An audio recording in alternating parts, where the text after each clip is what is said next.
Hello, listeners. Don't forget to check the show notes so that you can see how to support this podcast. There's lots of ways to do it financially or not financially.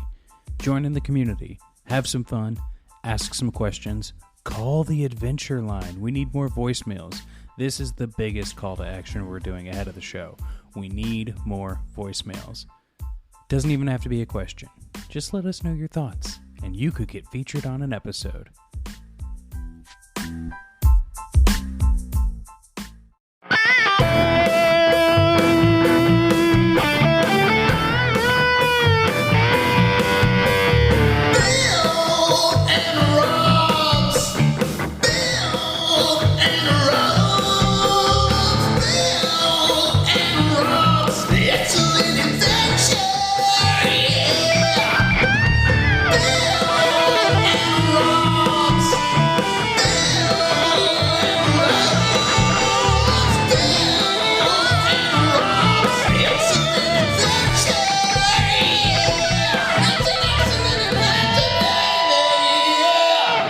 Welcome to Bill and Rob's An Excellent Adventure. I'm Bill Tilley. And I'm Rob Schulte. Bill, it's a big day. First guest on the podcast. Someone said yes. Isn't that weird? It's not a word I'm used to hearing. Yeah. And here's the thing. It's Aaron Bleyaert. If you ever watched the Clueless Gamer clips on Conan, he's the guy who helped Conan play any of the weird games that Conan hated. He was the co-host of Good Game, Nice Try. He's a producer of awesome podcasts. You Google him. Yeah. He's a Twitch streamer. Amazing. Bleyaert.tv. Check it out. He does like dinner and video games. He is one of the funniest people I've ever met and nicest. Just right down the middle. Amazing person. Right down the middle. That doesn't sound good enough. Like, he's just a really great dude. He's great in the middle. He's great to the left and the right. He was, and for me personally, this was our initial startup, one of the very first things we did. So for me to jump into this world and be on a podcast and actually talk a lot, to have a guest like him was amazing. He is a gem, and I am just going to tell you, one way or another, he will be back. Yeah, and I will say this. He agreed to do this podcast when it was still called Pumpkin Spice Podcast, which, as we all know, this fall, the slot of Predator films will fall in that feed so that people can discover, Bill and Rob's. Exactly. But I did have to go to him and say, hey, I know I told you we were doing this for Pumpkin Spice, but we've kind of changed the format a bit. And he's like, I don't care. Sounds great. I think anything that's a better podcast, I'm all for it. Yeah. So I said, thank you for that, Blay. And thank you, listeners. You're not going to want to miss us talking about Predator 2, a film that takes place in the future when it came out, but not the future now. Right. However that works. I'm 30 seconds rolled out of bed. I put on pants. I love it. Let's get Predatoring, gentlemen. Shall we Predator it up? I'm very excited because we've been traveling to the jungles of Valverde the last few episodes, and today we get to travel to a concrete jungle. But before we get there, because this does mirror my life over the last 12 months a little bit, I thought maybe we could use some help from someone who's lived in this area longer than I have. Isn't it the best when one of the cool kids just says they're coming to your party? You don't have to worry about it. You're not sitting there all nervous going, should I invite that guy? Oh, no. And just like, hey, man, I'll be there. I'm like, cool. The psychic abilities are crazy. So I think we should welcome Aaron Bleyaert from the Good Game, Nice Try podcast, part of the Team Coco family of podcasts. Blay, what up? Hey, what's up? Let's bring back the Budweiser frog thing. Let's do it. It's 97, right? Predator right. 2. So, God. Oh my God. What a time. What a time to be alive, gentlemen. What a time.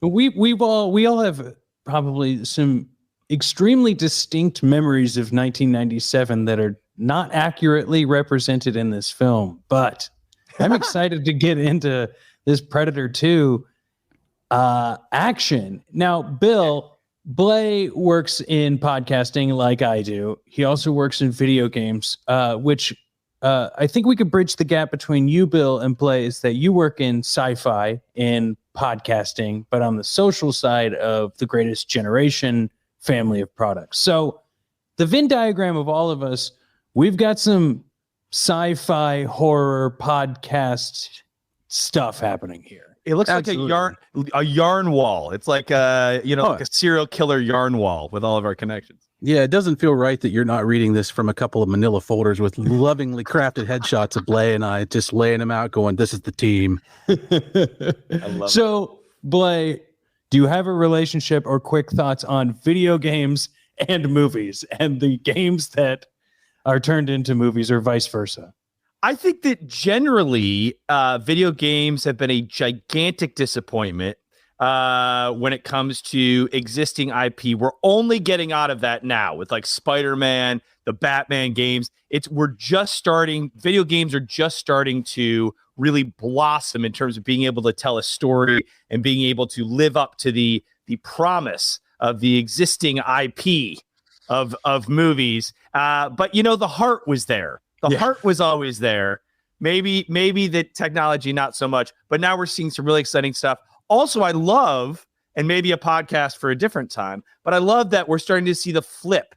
I love that we're starting to see like The Last of Us which is a video game, become an HBO Max show. We're starting to see like Uncharted, the video game, become a big budget movie with Tom Holland and Mark Wahlberg. So it's really funny now. Now things are kind of flipping around. So I think it's an exciting time right now. But growing up, look, man, Predator 2, the Genesis game, look, we all wanted them to be good.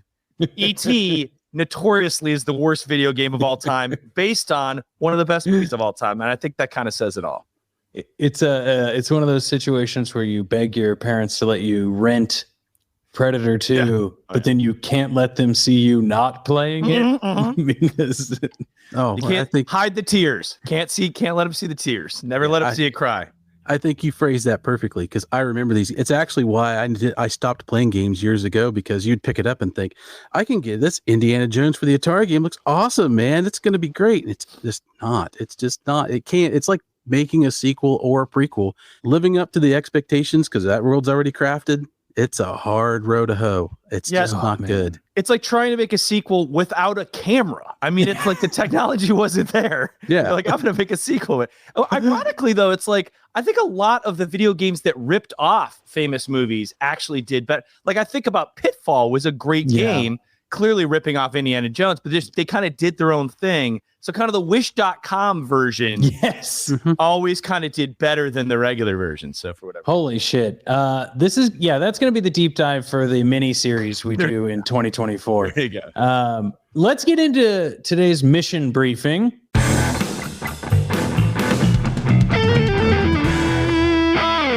So any of our listeners who have not seen Predator 2 or don't have the guts, honestly, to see it, at least know what the hell we're talking about. Bill, I found a fun one today. Blay, I think you're going to like it too. Silent, invisible, invincible. He's coming to town with a few days to kill. Earth, 1997.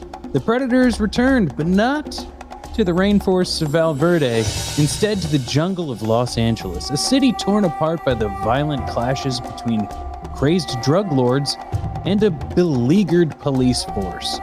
Drawn to this arena of combat of chaos, the Predator unleashes its terrifying arsenal on all who will stand in its way, craving victory in the heat of battle and honor in the destruction of his ultimate adversary, which I'm guessing is humans. Right. Not like Ford trucks or something. Yeah. Although I'd watch that. Or hanging pieces of meat. I think they're out there too. They got it coming.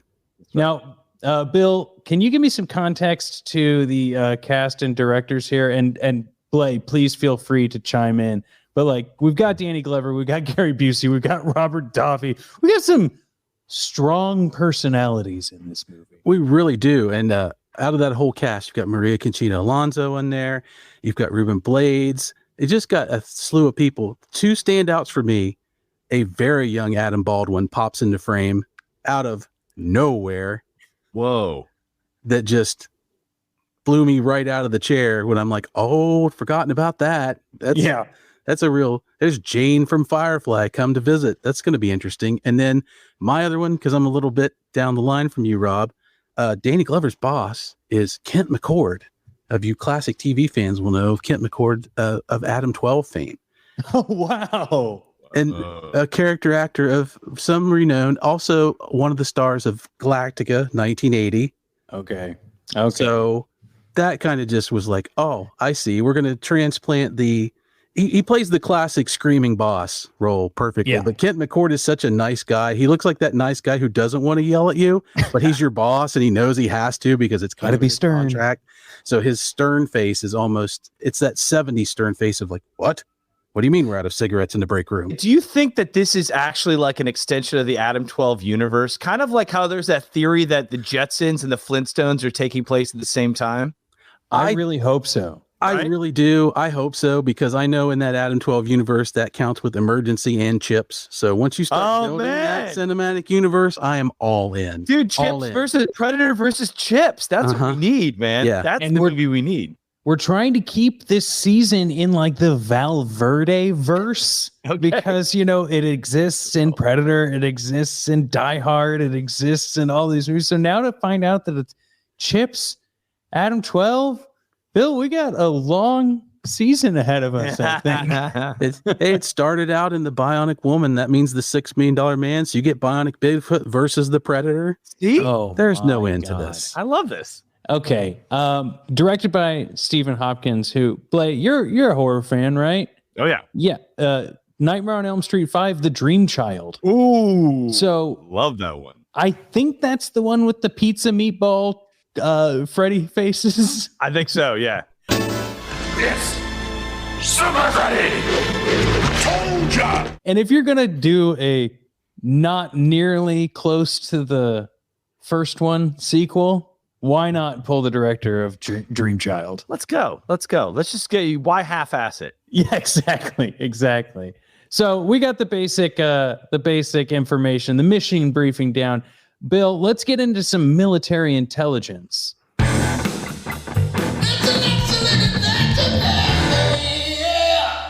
Which is, of course, just any fun little factoids that came to us while we watched the movie. Bill, would you like to start this one out? Yeah, I have a couple on there. First off, and it relates to where you guys live in it now. I think the urban jungle setting for Predator 2, once when we saw it back then, it really kind of took us by surprise a little bit, just because most sequels try to stay close to whatever. You could have seen this on, we're going to another jungle, or we're going to the Amazon, or we're going to the desert. But nope, they took it straight to the heart of LA, which is, as we all know, in the future, which is always far too close. They always pick years that are far too close. The 7 years is not enough to be out of this thing. And they drop them out there. And I'm like, this was a great choice, because it's not the LA of real life. It's that comic book LA that we were sold nonstop, cranked up to 11, and then a little Verhoeven thrown in, because apparently they took all of the Detroit OCP police and just stuck them into that police station. These guys are straight out of there. And it's crazy, because this is a high time. They're telling you, and I remember being a kid watching this thing thinking, this is exactly how gangs work. They have themes. They dress like this. When they go places, the music plays. They, for some reason, have many, many piles of cocaine that they have immediate access to just laying around. And so I think it was great. It just took everything, turned it on its side, to the point where the Predator, as we're discussing this with my fiance last night, and she's like, I don't think he's really the star of this movie. I think everybody else is. I'm like, you might have a point here. This really, it gave them, I think, a leg up, because they didn't have to stick to the jungle formula. So that really kicked it in for me. And then the other two things researching this movie is, one, we all know Arnold's not in this movie, and it's been said for various reasons. He's off for T2, but apparently one of the other reasons is always money. And the amount of money to us must now seem comical, because apparently the difference in pay for an Arnold and no Arnold back in 1990 was $250,000. Oh my God. Can you imagine saying birthday party? Gee, no kidding. He can probably get a cameo for that now, and have him just say, that's got your request. That's happy birthday, Blay. I hear you like that to do. Good job. A response to your Reddit comment. Yeah. Yeah. Okay. So I can't imagine the exec who's just like, nah, $250K. That's far too much. I'm either going to get my medical degree or have Schwarzenegger star in my short film. You know what's an interesting thing is like, I think, well, first of all, first time we're seeing the flying disc, which is great. This is also, they're really setting up.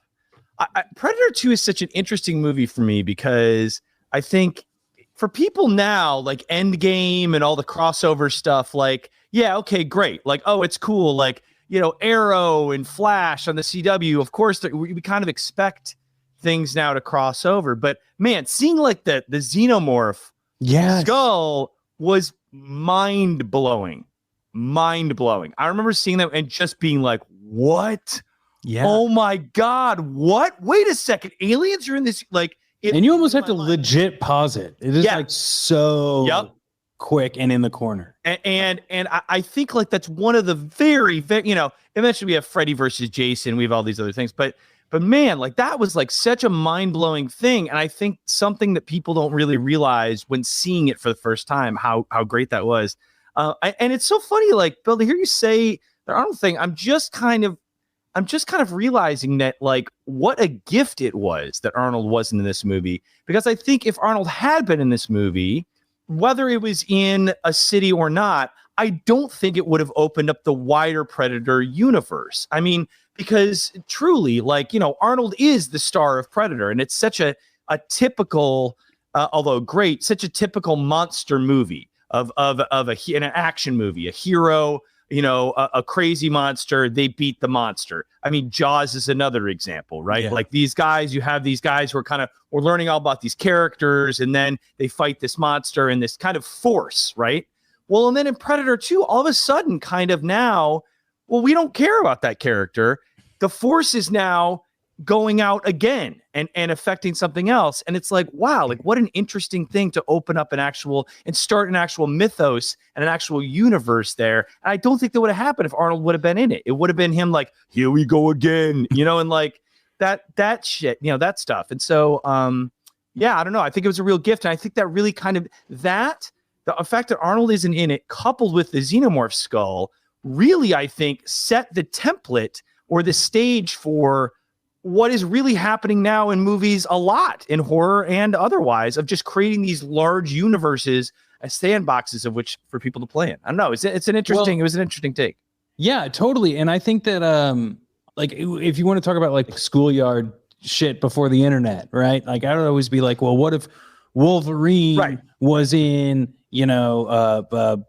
Batman. Batman. Yeah. Blah, blah. And that came to be in some sort of weird comic, I think, at some point. But anyway, the idea of showing, I don't know what came first in the chicken or egg scenario. Like, can the Predator fight the alien before they showed that? Or did that prompt a lot of that talk, which then made the comic book that then made the Ash versus whatevers of the world? I don't know. I love it. The one thing I will say about anything outside of what you guys already said, because totally on the same page there, is that I think it is also apparent that this movie was intended to be for New York City. It's just right. And then I was looking into it and they were like, yeah, when the lightning comes up and he's holding the skull, we wanted it to be on the Chrysler building. And I was like, yes, that would have kicked ass. I've often wondered if in the movies and TV, like when they're in those settings, how the people that live in those places are to respond. Like, are they an audience for these shows? Because they can clearly be way off the mark or way outrageous or maybe not in the best light or whatever, because we become that image. And I'm sure people come out and they're like, your friends come to visit and they're like, hey man, show me where all the aliens land. You're like, nah, that's not how that works. But they always blow up New York and LA. I know, but it's because they're really out here to get SAG cards, and the New York ones are trying to sell stocks. That's how that works. So it's just kind of neat to watch that kind of stuff. Cause I remember that's how you would see this. The only time you'd see these cities, this is the identity of that city. It's New York, grim and gritty, LA, sunny but crazy. And it's like, all right, if you're watching this, when you're watching this movie back in the day, like that's not how any of that works. Did you get any of that feeling, Blay, when you saw this back in the day? It's just so funny to me now living in LA. It's like downtown is like 10 blocks. It's like, it's not like New York. It's like all building, when I lived in New York for a decade, and of course that's, Gotham City, but it's like, man, yeah, it's like, okay. Yeah. The other thing I remember thinking, even when I saw this movie originally, was just like, okay, the Predator like is going for like the most elite fighters. Why is the Predator not fighting like the Army or like Navy SEALs? It's going for like these coked up like drug weird lords? cops and drug lords. Cops? Yeah. Like, what is happening? Like even I, as a young wee babe, I was in college. Was like, this doesn't really mesh here. You know what? There's something about this movie that doesn't exactly hit the mark. I will say though, the flying disc man is cool, and that Yeah. like, Love it. I love and that's one thing I think that Predator movies kind of have always tried to emulate. It's like a new cool technological thing, but they always kind of fail. I don't know why since then, but yeah. Well, I'm looking forward to finding out more. But Bill, as I'm flipping through the dossier here, we've got more things to cover. Bill, where are we at in this dossier? We on settle the score? It's time to settle the score, Rob.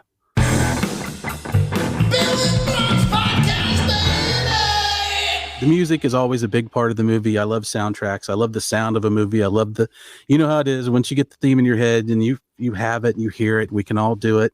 And, you know, to this day, when I work on stuff around the house, I'm humming the theme to the A-Team in my head, just concentrating on my hands and frame, taking a water heater and trying not to turn it into a flamethrower. So for this movie, it was a little different because the Predator 2 music, a lot of it is recycled from the first Predator. Some of those in there. That first Predator, as we talked, Rob, I felt had it real split between almost two heroic soundtracks, no victim sounds, and the fact that the Predator had his own sounds that the people in the movie could hear instead of the Jason, which only the audience can hear. They could hear him coming. But in this movie, for the time that it's set, it is just everything so over the top. And the odd part is having the Predator in the city, everything in the city overwhelms everything he's doing. So the music's there. What's parts of the same as Silvestri's score is fine. The other stuff, of course, as a good friend of mine who's in screen right now, Rob Schulte, said, why did gangs have themes back in the day? Like the Predator, when he makes a little bit of noise, you're just like, it's okay. It's fine. So it's like the Warriors, man. You got the baseball Furies. You got exactly. As if one person going, I think I heard about this once. So honestly, in this one instance, I think the soundtrack doesn't really do the movie any favors because, especially with this Predator noises, because it doesn't make the Predator creepy. He's just another cacophony in a entire sea of noise. So that's a little disappointing on that end, but it's not bad. It's just not the same effect, mainly because of the setting switch for me. It's felt like the sweeping grand music was like drowning out the Predator drums, which is like, that's what I want to hear in this thing. I don't know, but I think you hit it on the head. How about you, Bale? Or Blayle? Yeah, with Bill and I combined. Yeah, exactly. This is a fly situation none of us want. Late 90s, man. It's a dark time for music. Color Me Bad, Paul Abdul. I think the backdrop there. I was just looking up to see if anybody's done an I Love LA mashup with Predator 2. I love LA. That would be fantastic. Right. We're gonna party till we just can't party no more. We're big on carpool, Judas Lieber, Bible study, Cheesecake Factory, Talarico, Auntie Barbara's, Joyce's parties, lots of tennis, baby showers, birthday parties, Valentino, church on Sundays. Everybody very happy, 'cause the girls are shining all the time. Looks like another fun-filled day. I love my friends.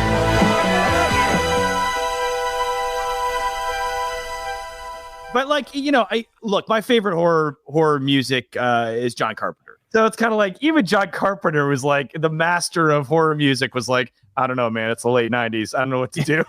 So yeah, I mean, a bummer, but agreed. Like the original Predator music is fantastic, but I completely agree. I think they just didn't know what to do. It's like LA, but it should be New York, but it's a jungle monster, and then there's it's kind of in the future. Kind of in the future, yeah. Oh yeah, it's crazy. But Bill, you always hit it right on the head with the score, man. And so just to move to the next one because it's one of my favorite segments of the entire show. It's called Time to Bleed. The moment that might be the most either gratuitously violent or the spot that made us clutch our pearls, or something that we thought was maybe just really fucking cool to see on screen. And I'm going to start, not exactly a death. The freeze gun technology was too funny for me not to keep as my Time to Bleed. I mean, there are some pretty epic kills in this movie, but that freeze gun was so dumb that it is the funniest thing in this to me. I loved it. How about you, Blay? I mean, the disc with the body in the warehouse. I mean, I think for me, I just wanted one of those as a kid. Yeah. It was one of those things where there's very few movies. I think and embarrassingly, I think Mortal Kombat is another one where you just want to I just remember watch this movie and just being like, how could I get one of these things? And I want to just yeah, I mean, again, I think weirdly, the first Predator for me I actually like the kills a lot better because it actually feels maybe because it's the city and all this other stuff or more technology based. But the first one, you think about it, it's kind of just a lot of woodsy stuff. They're setting trap. I mean, the coolest thing for me in the first one is when the dude cuts his chest. Oh yeah. And there's no real cool moment like that, I don't think, in Predator 2 that really stands up to that. And it feels just like a mess. But so yeah, I think that probably, I mean, when Danny Glover gets his hands on the disc is pretty great. Well, I do agree with Blay. The disc, especially the fact that they added the pulsing LED lights to the disc. Yeah. Nice touch. Of course, 90s. Everybody's got to go a little techno, even the Predator, which I think Kevin Peter Hall actually said in one of his interviews that he plays this Predator a little off the rails. I'm like, how do you go off the rails? Yeah, as a Predator. You put some of the coke. Yeah, exactly. Yeah, you get some of that stuff. So all that kind of stuff is great. But for me, the part I had to rewind, which Rob will know, I tend to pick a little things that are a little off to the side. So in this, when Kent McCord is dressing down with Robert Davi, Danny Glover in the office, and they're telling him the really cool 90s CRT monitors, the computer screens are playing this real green and blue. They look like the intro screen to a video game, techno stuff they've got written on there. And the computer's talking and it's reading Harrigan's dossier. He's without the folder. They've slipped this in where they open the folder and read the thing. So it's going through all the stuff that he's won and done, but all the stuff he's done wrong. And they're just kind of sitting there listening to it. At one point, the computer makes a point to say that he is responsible for the destruction of 11 police cars. It's you did this, you shot this many bullets, you had this many altercations, you had this many, citations against you, had this many complaints, and you destroyed 11 police cars. And I'm like, what the hell was that? So I haven't even destroyed one. Yeah. So when Busey's boys ram his last police car with their truck and then drag him into the secret shed, which he apparently just drove right up to and stopped because they get him out. That was my rewind Time to Bleed moment. That last police car triggered me to go all the way back and go wait a minute, is that number 12? Yeah. So Harrigan is a serial cop car killer, much in the vein. He's killed almost as many cop cars as Stephen J. Cannell in one sitting. So jeez. That's awesome. All right, Bill, where are we up next? Since I jumped, it's your choice to pick the next one. All right. Well, then we're going to slingshot around the sun and we're going to circle back and find out who is going to have them some fun.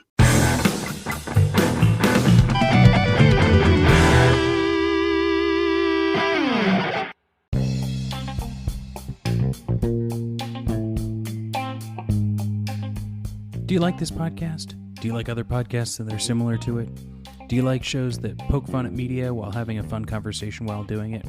Well, check out the collective that Bill and Rob's An Excellent Adventure are a part of. It's called the Bridgeburner Podcast Collective, and you can find more podcasts like this one at bridgeburner.page. Check it out. We've got a whole bunch there for you that I know you're going to love. New podcasts are joining soon as well. So, not only is there already an established group of podcasts and audiobooks, you have more to look forward to.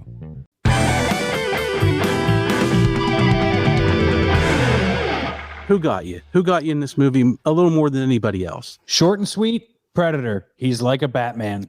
He's having the most fun in this one. He's got gadgets. It's all part of what we've already said. Predator for me.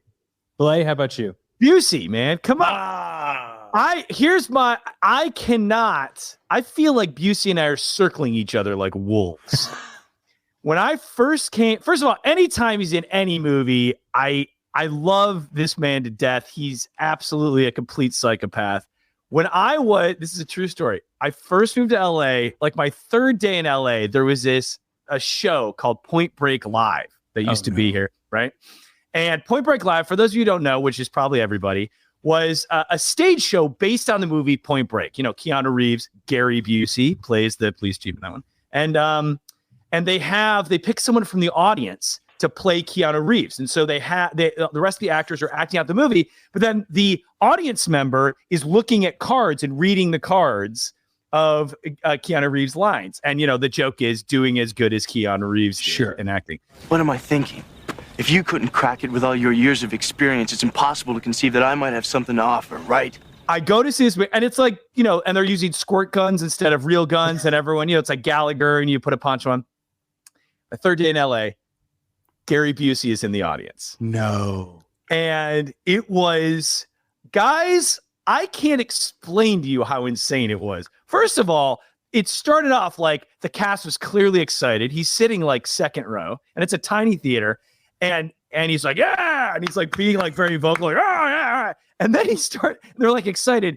10 minutes in, dude, Busey is like screaming at the stage, shoot that guy. You know, like, what the is happening? My God, like it's medieval times or something. It was crazy, dude. And then, so like during the intermission, in Point Break, there's meatball sandwiches. There's a big thing about meatball subs. You could buy meatball subs. He buys a bunch and starts like throwing them in the second half. It was lunacy. He jumps on stage and chases them. It was the craziest thing. I mean, Gary Busey holds a special place in my heart, much like cholesterol. And so I got to go Busey and anything, man. Anything. Yeah. But you know, it's just such a treat. And again, like you think of like this is peak Busey, baby. This is late 90s. This is peak Busey. This is almost Black Sheep level Busey. Oh my God. Good pull. I'm not that far from dragging you out of the cart and beating you into dust. Well, it was going to be hard to not pick Bill Paxton, which I didn't, because Bill's great. I love him in all his movies. Who can't love Big Brother Chet? Just going crazy. And for some reason, him playing Dangerfield as a cop just really nailed me in this movie. But I have to go with Henry Kingi, who plays El Scorpio, the leader of the Colombian gang at the initial shootout of the scene. That entire scene is over the top insane, but Henry has decided he's going to the Mario Bataille School of Screaming, and he just unloads everything he's got. And for those of you who don't know, Henry Kingi, renowned stuntman and actor, goes back a long way. Formerly married to Lindsay Wagner during the Bionic Woman days. Oh, I didn't know that. Also, a big time stuntman on the Dukes of Hazzard, one of my favorite shows growing up. I've met Henry Kingi. Whoa! Oh, wow, dude. So to watch him in this was amazing, and to know that he's a very soft spoken, gentle guy, a lot of fun. But he tells a story about them wanting to on the Dukes. He wanted to put Roscoe's cop car in a tree. They wanted it to land in a tree for the comedy, and he's like, "You can't do that." And they're like, "But that's what we want." He's like, "But you can't do that." And they're like, "That's what we want." He's like, "All right." So he jumped the car, crashes it into the tree, sticks it into the limbs, breaks both ribs. Whoa! Shatters a bunch of stuff, drops out as they dropped out of the tree and went, nailed it, and walked off the set, broken bones and all. So the fact that he's out there just laying it out, he's screaming, he takes the big bowl of Coke and just snorts it. Shootout. But let's go, Pico train. Exactly. And the fact that he also gets to go on the roof and in his big death scene still managed to land on the craft services table, because I have to believe that's what that is. He hits out of nowhere in this parking lot. There's a picnic table with like cheese and some 100%. Why? He sails through the whole thing. So he is by far, for me, having the most fun. Whoa, dude. I didn't know the stuntman in Dukes of Hazzard. That's like, God. Yeah. Dang. He said, if you ever see a lot of things that look super dangerous and he thinks like that looks like it hurt, that the hell was him. And it did. It did a lot. It hurt a lot. Wow. That's great. Okay, guys, only a few segments left, and a little surprise at the end that I think we're all going to have some fun with. But Bill, our next segment is playback time. You may not be able to convince someone to watch Predator 2, but if you show them this scene, they probably will watch Predator 2. Mine, I think it's just that I hate to spoil it for someone who hasn't seen the movie, but if they're not going to watch Predator 2, I have to show them that last battle to when the reveal of the other Predators show up, because that was just sure, not the best, but maybe that's what's going to get them to watch Predator 2 also. And I loved it. How about you, Bill? I could see that point because it's like the Godzilla movie factor. I don't want to see the humans. I want to see more predators, and that showed it. But for me, I'm going with the death of a bathroom. He's done his battle wounds. He's crashed into the old lady's bathroom, played by Sylvia Cowders. I hope I said that right. Renowned character actress. And when he bursts through the door and travels through, she stayed there holding her broom. And when Danny Glover crawls through the hole, I'm a cop. She looks at me and goes, I don't think he gives a shit. And I'm like, that is perfect. This is the kind of movie you're in for. So who's the scarier one? Probably the person the Predator ran from. Yeah.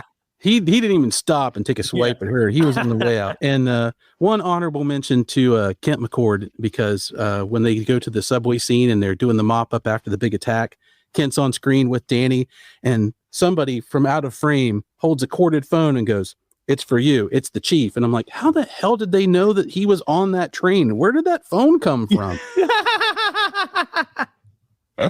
I guess you got to have one of those moments where the chief calls and that's just where he happened. Why was he on that train in the first place? So I don't know.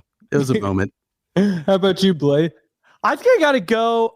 I mean, I would take yours and extend it. I think Harrigan in the when he gets in the ship is really cool. Yeah. Like, I guess if I had to show it to somebody, I wouldn't want to show the other Predators, but like, I just love that. Like, you see the skulls. I mean, like that again, for me, that's where we're starting the mythos of, the Predator as something more than just a monster. That here's like an actual society. This is like a cool thing. It's talked about or mused about in the first one, but here we're actually seeing, now wait a second, this thing goes to different planets, travels around. There's a thing there. I wanted to know more. I think seeing that in the first one, I was like, okay, that thing's cool. And it's kind of like, it didn't quite get the Boba Fett hook of like, who is this creature? Who is that guy? But in the second one, it did for me when Harrigan gets into the ship. So, and also like, honestly, well, yeah. So I don't know. I mean, the last fight is cool, but yeah, I don't think maybe, I guess that would be the entrance in the ship, I think. Because that for me is where things started to open up. And I was like, wow, I can't wait for them to ruin this magic by making terrible movies after this. But, and again, I think we haven't, I really feel like this movie is setting up what all the rest of the movies are trying to chase after. Like that scene to me, I haven't seen another scene that gave me as much like mystery and curiosity as that in any of the other Predator movies. Yeah, they're trying to do under the ice in a pyramid. It's like they're setting up, and it's like, no, man. Here's just a cool thing. Look at this. It's crazier than you think. Yeah, and I think that's a perfect spot to merge into like our debriefing.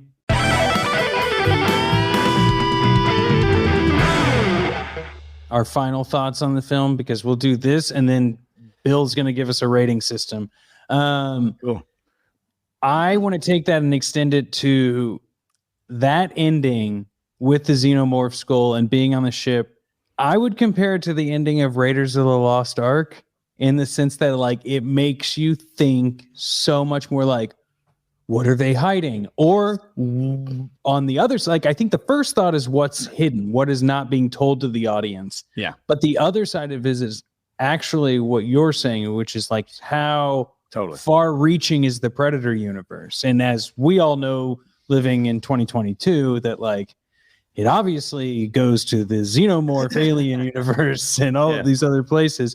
But I think in this one, as a sequel, there were some filmmaking flaws that I think were just like, okay, could you shave 20 minutes off of it? Yeah. But 20. also, yeah. when you start digging into like, oh, this went through how many rewrites and more than one director, and then all these, it's like, okay, what they came out with at the end is phenomenal in comparison to what it took to make it. Because we didn't even talk about like actually filming in downtown LA in 1990. Like, no one's moving for your film crew. Like, unhoused people do not give a shit that you millionaires are trying to make another million or two, right?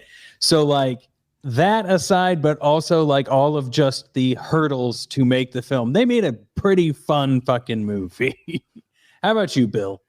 Totally agree. I find it's a movie that was made in a future that's warlike, in a present that was more warlike than the future they were trying to make. So Well put. I think it's a good movie. I mean, it's in that thing of, the future, showing you how things are it's the violent future. Things are breaking down, where apparently breakdown really just means a lot of lines, which we have those now.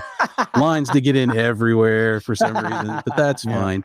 It's Disney World, right? It kind of reminds me of that DS9 two-parter or whatever that. With the Gabriel Bell riot. Yeah. Anyway, sorry, it looks exactly like that. Yeah. So it's got that thing of the future, and it actually, unfortunately, hit a little too close to home in a lot of ways. There's some craziness out there that we're looking at today. It's funny that we look back on that now and go, oh, how quaint. We thought they were only going to have guns. Right. That was just amazing. So it's I think it is a good movie for that reason. The humor's not subtle in this movie like it is in Predator 1, but it's not supposed to be. It kind of makes it campy, and I don't think that's bad for this movie because it sets out to be over the top, and there's some stuff in there that works in its favor, and it kind of unhinges it from time a little bit every now and then. Like some of the things are very 90, but for some reason at one point there are 465 Mustangs on the street in a row when they walk out of the building downtown, and I'm like, why they all look like Clark Kent from the old TV show? They're all suddenly dressed that way. So it's kind of weird, but it works it. And for me, I've come all the way around in this movie because I watched it when it was first out, probably not too long after. I probably saw it on cable, and I didn't particularly care for it because it wasn't Predator. When you're younger and you're a kid, you're like, oh, bang bang Arnold, jungle, and this like cop thing is like, this isn't like cop shows I look like.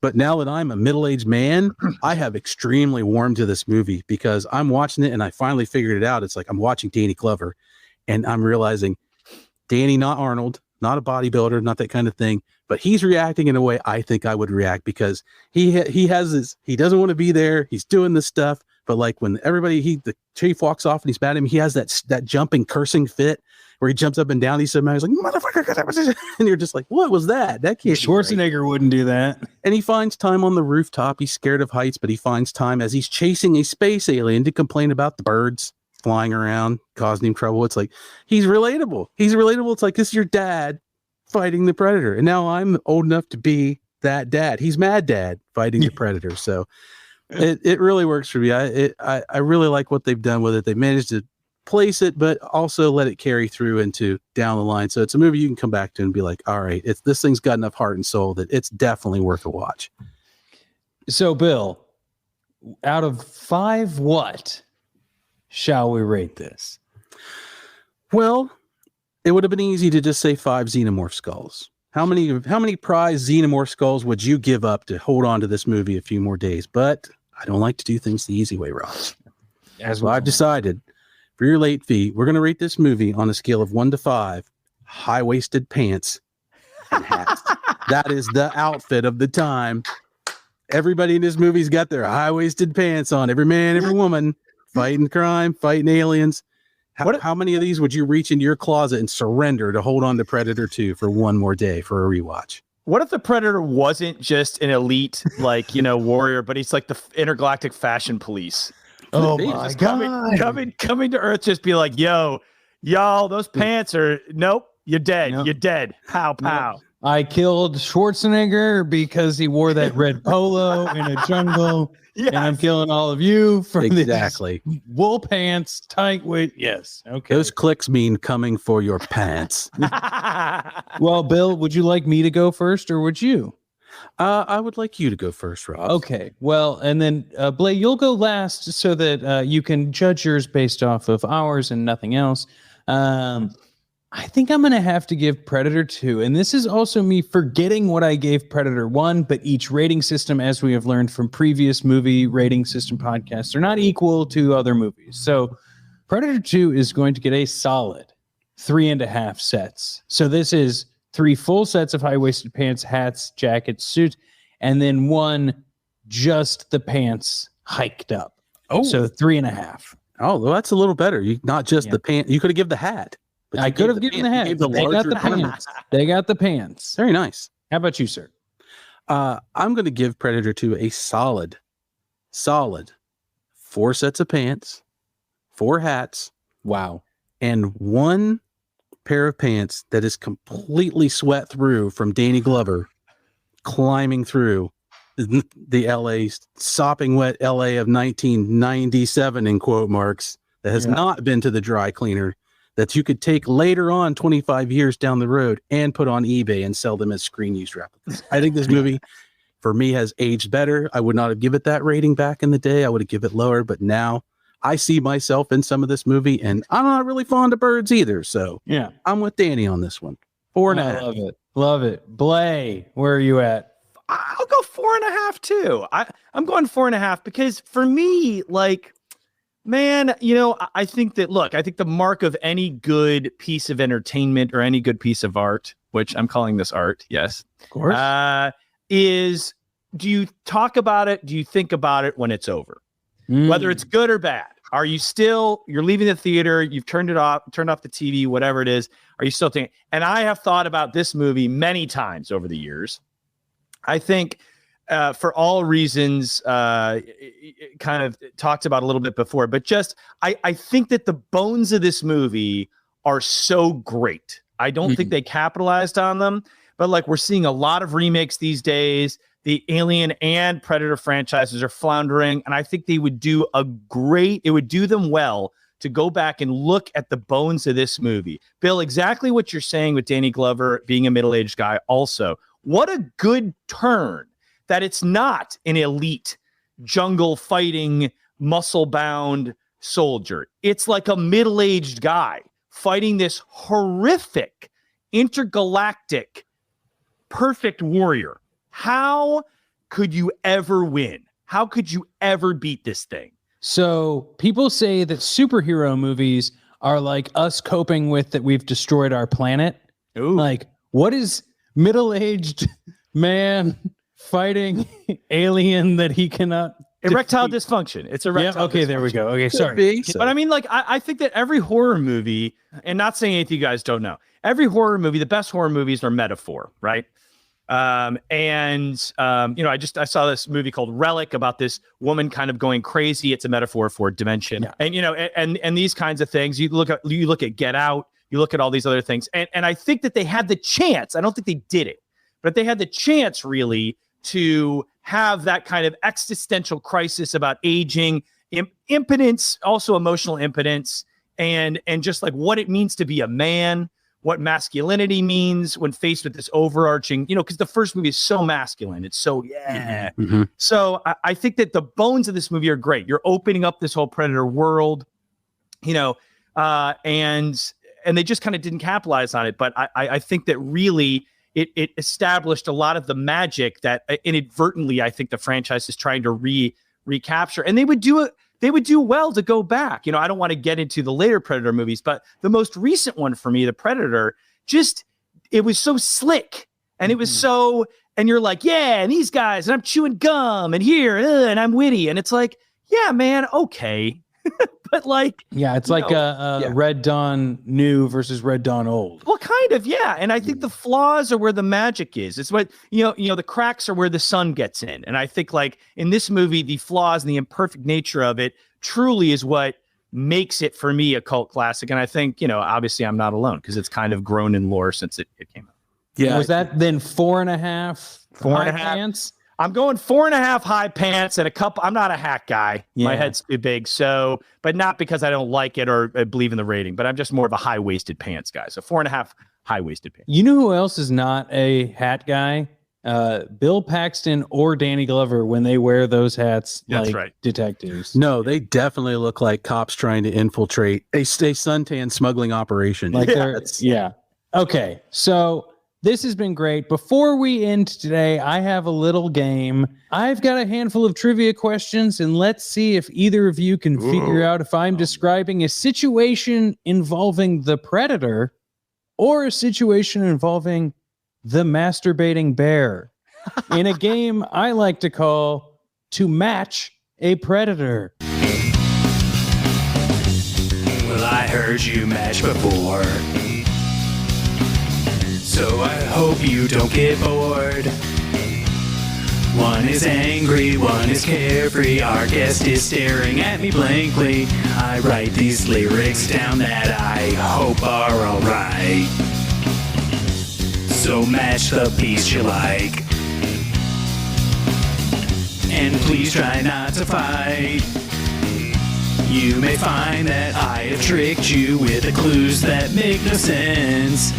You can't win at a game that is made up on the spot. This game can't help the editors, and you know there's competitors to match a Predator.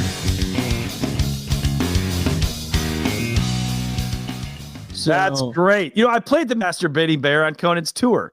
Well, one of my questions is now run up against the ringer. marker. No! No, I've got 3 things, and you guys All right. can just say your name to buzz in. So, Okay. This character is vulnerable to electricity, often subdued by it and then taken away in shackles by human scientists. Oh, Blay. Yes, Blake. The masturbating bear. Correct. That happened to me many times, and a couple times while playing the masturbating bear. Okay, let's see here. I'd love to see the insurance claim on one of those. That's got to be great. Next question. After many different stories and reboots, it was revealed that the original character died in 2015 of asphyxiation. Bill. I'm going to go with the Predator. I'm sorry, that is also the masturbating bear. What? Autoerotic asphyxiation. Damn! Oh, I didn't know Okay. that. We'll Wow. have to Deep cut. write to Conan about that one. Deep cut, yeah. And so now we got one more. Bill, if you tune in, you can tie it up and we'll call it easy. But Blay, you will definitely take the win here if you get this one. Pressure's on, dude. Pressure's Okay. Okay. All right. In one of many of the stories over screen, comic, whatever it might be, many of the stories, this character is depicted as being out of show business, I'm throwing up quotes, and settling down with a wife and 2 children in the New York suburbs. Blay. The Yes, Blay. masturbating bear? Correct. Every answer What? was the masturbating bear today. So But I he also just had- masturbates. Why is he getting married? I have no idea. No one can please him, but the dick beater's attached to his wrists. Exactly. So I'm so glad you were able to join us today, Blay. Could you please tell us about your Twitch stream and your podcast, Good Game, Nice Try? Yes, Good Game, Nice Try, a video game podcast I do under the Team Coco banner with my good friend Sonia Reed, aka OMG, it's Firefox. I need a cool nickname, man. And we interview all sorts of people like Kevin Smith or Steven Spahn, the head of the Able Gamers community. And yeah, it's really fun. Nerd culture. Love the show. And all that other stuff. Yeah, it's a good time. And I stream every night on Twitch at Bleyaert.tv. And last night I did dinner in a video game. Every week I do a cooking show. And I did sea fruit tart. So I played Sifu and made a fruit tart. And it was a bloodbath on both accounts. So it was fun. But yeah, come on by. Yeah, a delicious bloodbath. So come on by every night at 7 p.m. I bow to your skill, Blay, because if I tried to do that, it would just be me watching Sequest and making tuna fish sandwiches. That's as close as I could get. I would do that. I love it, man. I love it. Go for it. That should be the next theme, I think, Blay. There you go. Although I have given myself food poisoning 4 times, all with seafood. On camera. So camera. Yeah. It was gnarly. I hope that was behind the paywall, right? Behind the paywall. Yeah. That's for my OnlyFans. That's sweet food poisoning content. Thank you guys. This is a real treat. I absolutely love horror movies. I love, in high school, I'd seen literally every horror movie at Blockbuster. That's all I did, and played D&D. So, this is a real treat. And viva la Busey, I say.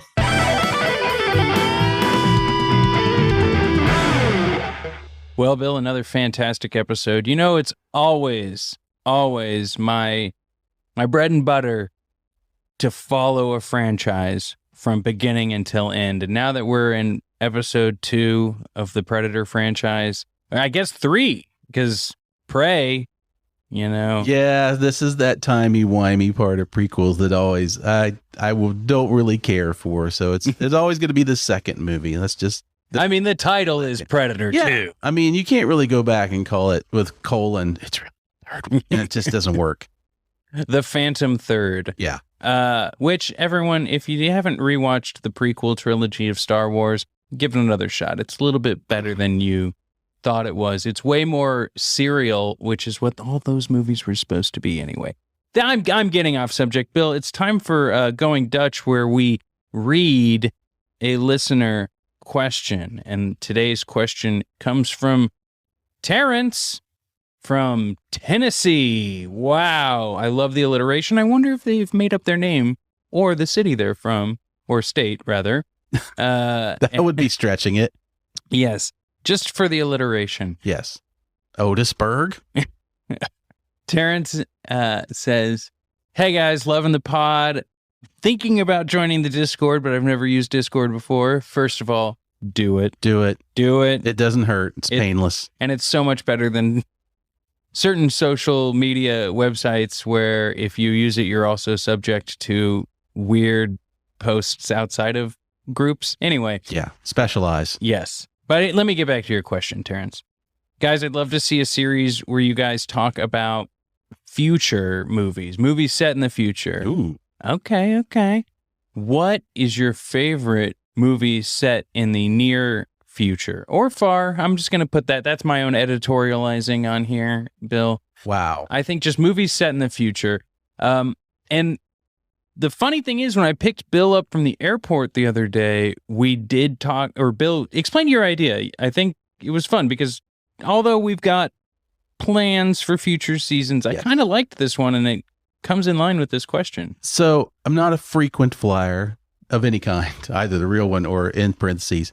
But when I do, I always play a little game where I try to watch a movie on my phone that's going to get the attention of the passenger next to me or the flight attendants. I don't know why, because I'm bored easily.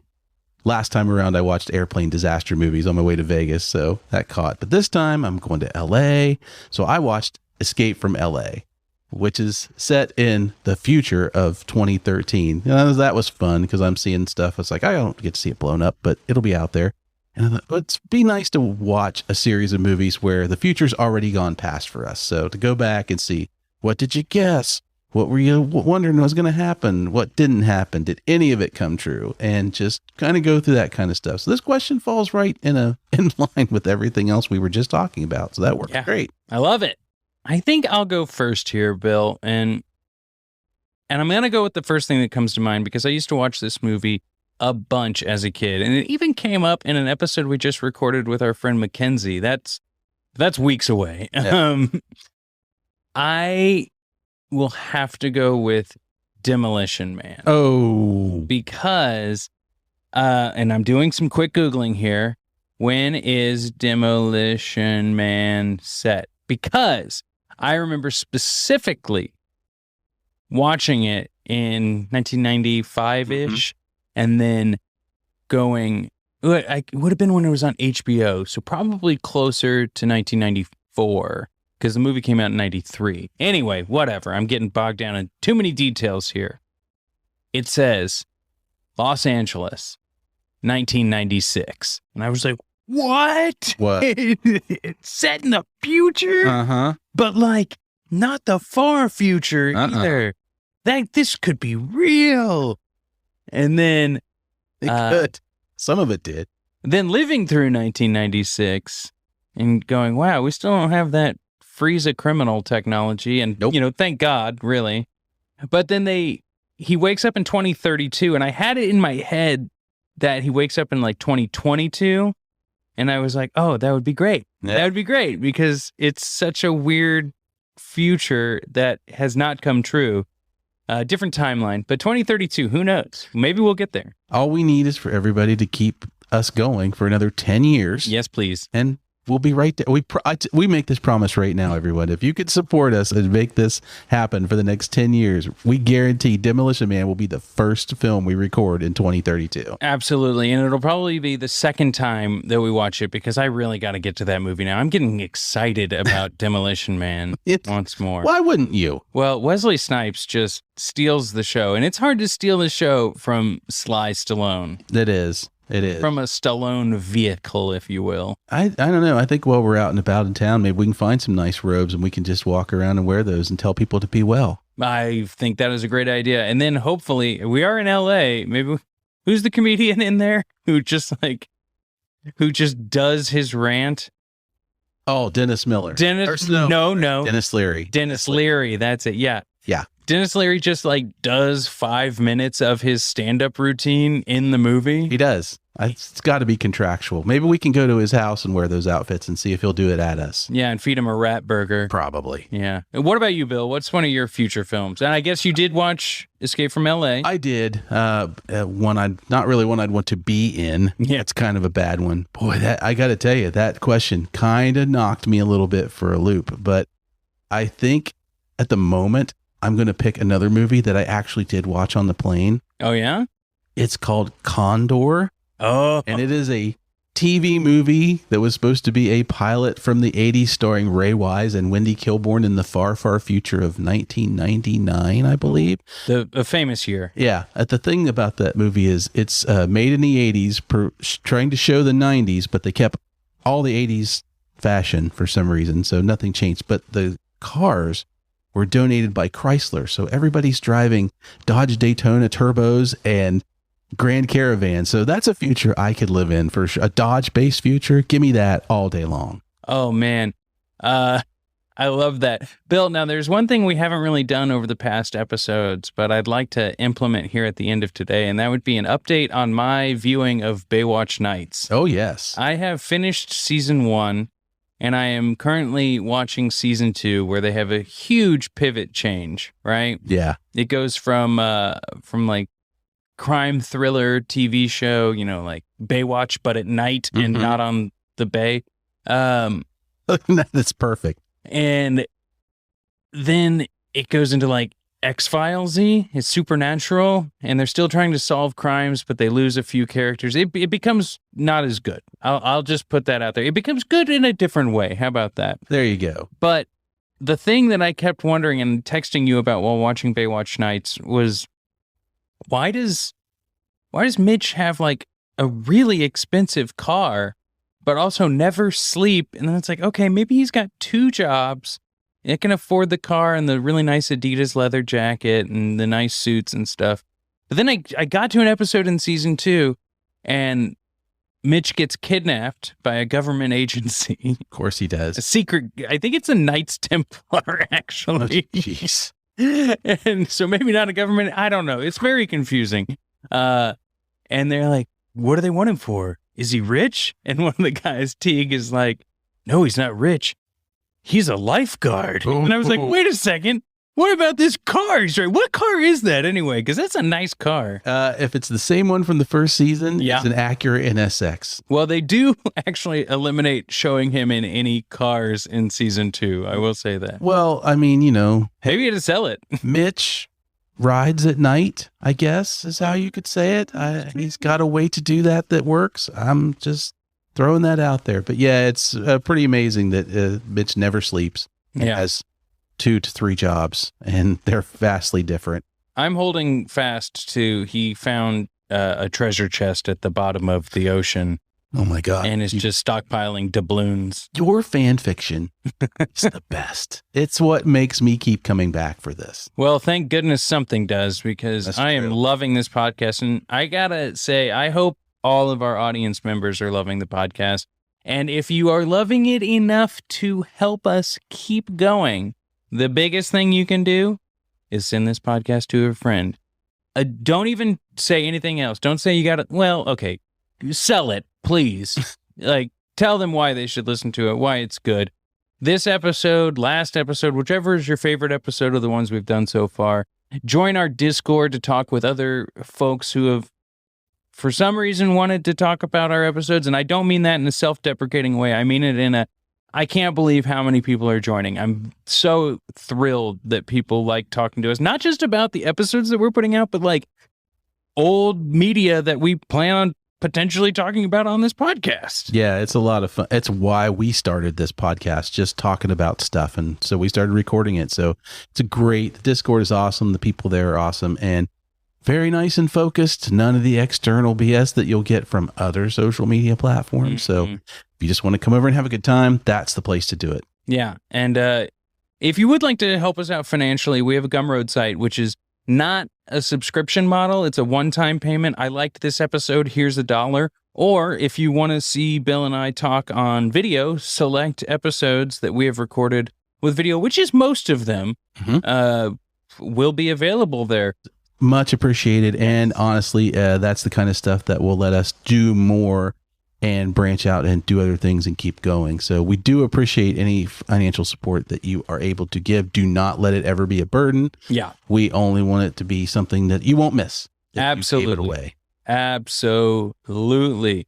And you can also get your question answered on this podcast, much like Terrence did. Yes. And you can do that by asking the question in the Discord, emailing us at billandrobs@gmail.com, leaving us a voicemail, which is the message button that you can click on our Anchor site or in the show notes. All of these links are available in the show notes, by the way. Or call the Adventure Line, and that would be 213-545-6176. Now, Bill, where does that phone call go to? That line actually runs to a crashed spaceship just outside of town in a very industrialized part that for some reason nobody sees, and it's an actual rotary phone that rings that Rob has to fight a horde of predators to get to, but he will do that every time that phone rings and answer it personally. I absolutely will. Bill, I think the last thing that we need to do today is the second to last thing is just remind people one more time that they can find all of those links and the phone numbers and the support and the Discord and all of that in the show notes. Head on down there. I know a lot of people don't read descriptions of the shows, but if you do, you can see everything that you need to join in the social movement that is Bill and Rob's An Excellent Adventure. Yes, unlike a cloaked predator, we are not hard to find. No. Type it into your interweb device and you'll get to us one way or the other. Absolutely. And now the final thing is thank yous. And the biggest thank you for this episode goes out to Aaron Bleyaert. And if you would like to see more of what Blay does, go to blay.tv. That's BLEY.TV. It'll have his Twitch stream and anything else that he is associated with. I promise you, you're not going to be let down. He's great. He is great. And then I would like to thank Jothan for our show art and Patrick for editing these podcasts, help with editing these podcasts. You know, he takes a little bit, I take a little bit. And a big thanks to Mrs. Colombo for QAing all of our episodes and letting us know we are doing our best. Bill, we got two other people to thank here. We do. We have to thank Draxium and Dr. Z for our rockin' theme music. I always wanted theme music, much like the movie said, every good hero needs it, and ours is killer. So thank you very much, guys. It's much appreciated. Absolutely. And if you'd like to hear more from them, their Bandcamp links, guess what? Also in the show notes. Check them out. All right, Bill. It's been a great episode. We're just on the cusp of the Predator franchise. We've got so much more to go. Xenomorphs are coming into the picture here soon. It's gonna get wild. Never fails. You're having a good time, and some xenomorphs got to come in and just wreck the party. Yep. And then that little baby mouth is stealing all of the hors d'oeuvres before you can get the little quesadillas. Ooh, there's a t-shirt we need to have for our eventual merch store. I like it. All right. Well, everyone, we'll see you next time on Bill and Rob's An Excellent Adventure.